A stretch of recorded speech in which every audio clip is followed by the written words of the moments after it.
Office आते वक्त रमाकांत की बस छूट गई थी। इसके कारण उसे ऑफिस पहुंचने में बहुत देर हो गई। जैसे ही वो ऑफिस पहुंचा, ऑफिस बॉय ने उसे बताया कि बॉस ने उसे अपनी केबिन में बुलाया है। रमाकांत समझ गया कि बॉस से आज उसे जबरदस्त डांट मिलने वाली है। तुम हद करते हो रमाकांत, ऐसे कैसे चलेगा? सॉरी सर, वो बस छूट गई थी इसलिए लेट हो गया। मैं लेट के लिए कुछ नहीं कह रहा, वैसे भी महीने में 10 दिन तो तुम लेट ही आते हो। मैं कह रहा हूँ सेल्स के लिए। ये तीसरा महीना है, तुमने एक भी वाटर प्यूरिफायर नहीं बेचा है।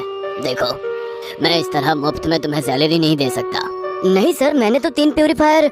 रमाकांत के बॉस उसे डांट ही रहे थे कि तभी उनके दरवाजे पर नॉक हुई। उन्होंने कम इन कहा तो रमाकांत के साथ ही काम करने वाला प्रभाकर अंदर आया। उसे देखते ही बॉस खुश हो गए। सर, आपने मुझे बुलाया था? अरे आओ आओ प्रभाकर, ये लो तुम्हारे लिए। बॉस प्रभाकर को एक लिफाफा देते हैं। प्रभाकर उसे खोलकर देखता है। उसमें एक लेटर होता है जिसमें उसके प्रमोशन की बात लिखी होती है। Promotion? Thank you so much sir. अरे प्रभाकर, कुछ सेल्स टिप्स इस रमाकांत को भी दे दो। 3 महीने हो गए, इससे एक प्यूरिफायर नहीं बिका। जी बॉस, दे दूंगा। प्रभाकर, इस महीने मुझे प्यूरिफायर की सेल नहीं मिली तो तुम्हें ऑफिस आने की कोई जरूरत नहीं है। बॉस की बात को सुनकर रमाकांत ने प्रभाकर की ओर घूर कर देखा। प्रभाकर उसका सीनियर था और वो हमेशा रमाकांत के सीधेपन का फायदा उठाता था। उसके नाम की सेल्स वो खुद के नाम पर लिखा देता। 3 महीने से रमाकांत ने जो भी सेल की थी उसने उस पर अपना नाम चढ़ा लिया।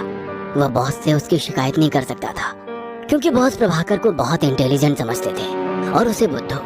बहरहाल जब वो बॉस के ऑफिस से बाहर आया तो एक और सदमा उसका इंतजार कर रहा था। उसने देखा कि प्रभाकर कामिनी से हंस कर बातें कर रहा है और उसे अपने प्रमोशन की बात बता रहा है।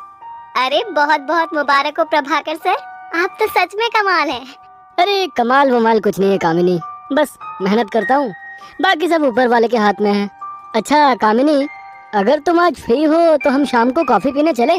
क्यों नहीं सर, ये तो मेरा सौभाग्य होगा कि आपके जैसे सीनियर के साथ कुछ वक्त बिताने का मौका मिलेगा। रमाकांत कामिनी को बहुत पसंद करता था। मन ही मन उसने तो कामिनी और उसके शादी के बाद होने वाले बच्चे तक का नाम सोच रखा था। लेकिन उस दिन कामिनी और प्रभाकर को हंस कर बातें करते देख वह बहुत उदास हो गया। उसने मन ही मन एक निर्णय लिया और उसी समय ऑफिस से निकल गया। उसके बाद वो शहर के पास वाली नदी के पास गया। उसके ऊपर बने पुल से नदी की ओर झांक कर सोचने लगा, क्या भगवान, मेरे जैसे लोग आप बनाते ही क्यों हैं? ना तो नौकरी सही चल रही है और ना ही जिससे प्रेम करता हूँ उससे विवाह की कोई उम्मीद। अरे हम जैसे लोग बोझ है बोझ। आज धरती से ये बोझ कम कर रहा हूँ। मैं आ रहा हूँ आपके पास, आपसे मुझे बहुत सवाल भी करने हैं। ये कहकर वो नदी में कूद पड़ा। नदी गहरी थी, वह तुरंत ही डूबने लगा। तभी अचानक एक आदमी वहां आया और वो रमाकांत को बचाकर नदी के किनारे ले आया। थोड़ी देर बाद जब रमाकांत की नींद खुली तो उसने खुद को किनारे पर पाया और अपनी बगल में उस आदमी को बैठे हुए देखा। तुम कौन हो? अरे आपको होश आ गया? आपको जब तैरना नहीं आता तो इतने गहरे पानी में क्यों गए? आप डूब रहे थे और मुझे आपको बचाना पड़ा। अरे भाई, मैं आत्महत्या करने के लिए कूदा था, तुमने मुझे क्यों बचा लिया? क्या समय आ गया है, कोई चैन से मरने भी नहीं देता। ऐसा मत कहिए, भगवान ने ये कीमती जान इसलिए नहीं दी कि आप आत्महत्या करके इसे खत्म कर लें। तो क्या करूं? हर दिन घुट घुट कर मरता रहूं? उसके बाद रमाकांत ने उस आदमी को अपनी दुख भरी कहानी बताई। बस इतनी सी बात पर जान देने निकल पड़े? तुम्हारे लिए ये इतनी सी बात है, मेरे लिए बहुत बड़ी। वैसे तुम भी क्या समझोगे, तुम पर तो नहीं बीत रही है ना? रमाकांत, तुम्हारी सारी परेशानियों का हल है मेरे पास।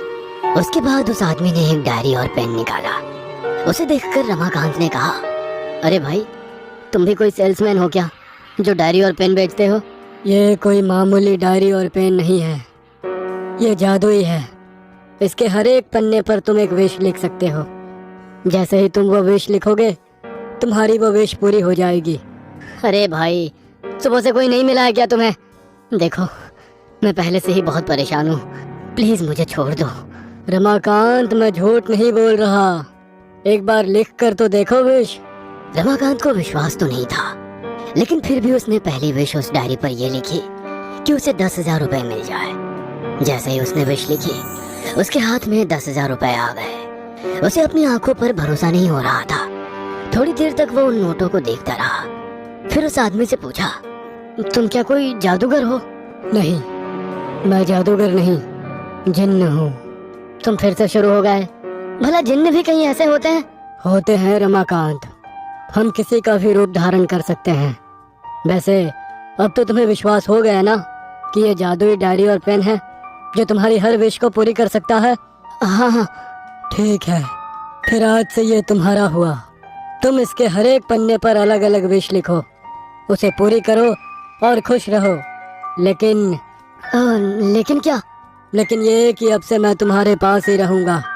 मैं औरों को तो नहीं दिखूंगा, लेकिन हमेशा तुम्हारे साथ रहूंगा। रमाकांत बहुत खुश था। उसे लग रहा था अब वो अपनी हर ख्वाहिश पूरी कर सकता है। उस दिन रमाकांत अपने घर में चैन की नींद सोया। अगले दिन उसने उस डायरी के एक पन्ने में एक बहुत बड़े घर की विश लिखी। वो किराए के छोटे से घर में रहकर तंग आ चुका था। तुरंत ही उसे एक आलीशान घर मिल गया। फिर उसने एक महंगी कार की विश की, वो भी पूरी हो गई। लाखों रुपए मांगे, वो भी मिल गए। कुछ महीनों बाद अब वो पुराना रमाकांत नहीं रहा, बल्कि वो जाना माना रईस रमाकांत हो चुका था। एक दिन अपने बड़े से स्विमिंग पूल में तैरते हुए उसे प्रभाकर की याद आई। मेरे सीनियर प्रभाकर ने मुझे बहुत बेवकूफ बनाया है, मेरा हक मारा है। अब उसे इसकी सजा मिलनी चाहिए। अब मैं बताता हूँ उसे कि दूसरे का हक मारने का अंजाम क्या होता है। उसके चलते मेरी नौकरी खतरे में आई थी ना, अब उसकी नौकरी भी नहीं बचेगी। उसके बाद रमाकांत ने उस डायरी में लिखा कि प्रभाकर बीच मीटिंग में सबके सामने बॉस को जूते से मारे। इधर उसने विश लिखा, उधर वो पूरा हो गया। प्रभाकर के जूता मारने के कारण उसके बॉस ने उसे नौकरी से निकाल दिया। रमाकांत ये जानकर बहुत खुश हुआ। अब तो रमाकांत उस डायरी और पेन से कहीं गैर जरूरी चीजों की मांग भी करने लगा। धीरे धीरे डायरी के पन्ने कम होने लगे। एक दिन जब डायरी में सिर्फ आखिरी पन्ना बचा तो उसे अपनी मोहब्बत कामिनी की याद आई। आज मेरे पास सब कुछ है, सब कुछ, दौलत, शोहरत, महंगी गाड़ी, आलीशान घर, बस मेरी महबूबा कामिनी ही नहीं है। मुझे नहीं लगता है अब उसे मेरे पास आने से कोई दिक्कत होगी। रानी की तरह रखूंगा मैं उसे, रानी की तरह। आज इस डायरी में आखिरी विश लिखकर उससे शादी कर लूं, फिर जिंदगी आराम से कटेगी। ये सोचकर वो डायरी के आखिरी पन्ने में अपनी आखिरी विश लिखने लगा। लेकिन ये क्या, वो उसके आखिरी पन्ने में अपनी आखिरी विश लिखने की लाख कोशिश करता, लेकिन वो लिख नहीं पाता। वो बहुत परेशान हो गया। परेशान होकर वो जिन्नों को बुलाने लगा। अचानक वो जिन्न उसके सामने प्रकट हो गया। जिन भाई, ये देखो, तुम्हारी जादुई डायरी और पेन खराब हो गई है। मैं इस पर अपनी आखिरी विश लिखना चाह रहा हूँ, लेकिन मैं लिख नहीं पा रहा। प्लीज तुम मेरी मदद कर दो ना। रमाकांत, इस डायरी की एक बात तो मैं तुम्हें बताना ही भूल गया। इसके आखिरी पेज पर तुम नहीं लिख सकते। इसके आखिरी पेज पर मैं अपनी विश लिखूंगा। तुम्हारी विश? उसके बाद जिन ने रमाकांत से कहा, हाँ रमाकांत, मेरी विश, क्योंकि तुम इंसानों की कोई भी विश कभी आखिरी नहीं होती। ये मिल जाए तो वो चाहिए, वो मिल जाए तो ये चाहिए, ये पूरा हो गया तो वो पूरा करना है, वो पूरा हो गया तो फिर कुछ और पूरा करना है। पूरी जिंदगी उसे कुछ ना कुछ चाहिए। अरे ये तो गलत है, मेरी आखिरी विश तो पूरी ही नहीं हुई है। मैंने कहा ना, कोई विश आखिरी नहीं होती। तुम्हारी विश क्या है? तुम क्या लिखने वाले हो इस पन्ने पर? मैं आज से तुम्हारे जैसा, यानी इंसानों के जैसा जीवन जीना चाहता हूँ, और आज से तुम जिन्न की तरह जियोगे। अरे ऐसा मत करो भाई, मुझे नहीं बनना जिन्न, मुझे आदमी ही रहना है। तो इसके लिए तुम अपनी तरह ही एक लालची इंसान को खोजो, उसकी मदद करो जैसे मैंने तुम्हारी की थी, फिर ये विश वाली डायरी उसे दे दो। ये कहकर जिन्न ने उस डायरी में अपनी विश लिख दी।